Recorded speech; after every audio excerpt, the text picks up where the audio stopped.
What else should you do?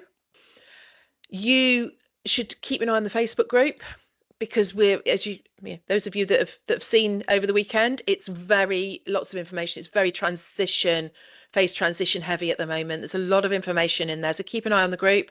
Look at YouTube. We've got over 100 video clips in the YouTube channel, all of Sarah and I answering specific questions. The search facility is brilliant in there. If you want to know, should I appeal BF&I, put it in the search. There'll be a clip that comes up to tell you. Look at our blogs, they're on the website.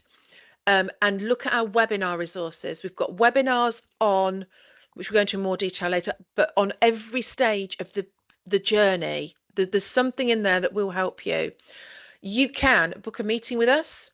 I mean, if there's 130 people listening to this and more after the event, because this is going on the YouTube channel, I'm not going to lie and say it'll be fine. I'll be able to meet with you all next week, one-on-one. My availability is tight, as you can imagine, but I do offer weekly meetings. There's about 5-6 hours of meetings in my diary every week, and they are bookable directly through a meeting booking website, which our admin email address can signpost you to if you really feel you need half an hour of one-on-one time to talk through a scenario or get your appeal lodged, or something to do with the process that's just stuck for you and you need some support. That's there. Book an EHCP check with us. I know you've got an EHCP, but we'll talk about it a bit more in a minute. We keep saying knowing what's wrong with your EHCP is going to be very powerful in this. So if you haven't had anyone reputable check your EHCP, or you have had someone but you're not you're a bit unsure, perhaps the things that have been changed in it or not changed in it don't always comply with the things that we're telling you or the group is telling you, then you can book an EHCP check with us at any time. We do a variety of checks and of a variety of prices, and the legality check in itself is very useful, particularly if you think that the provision is right.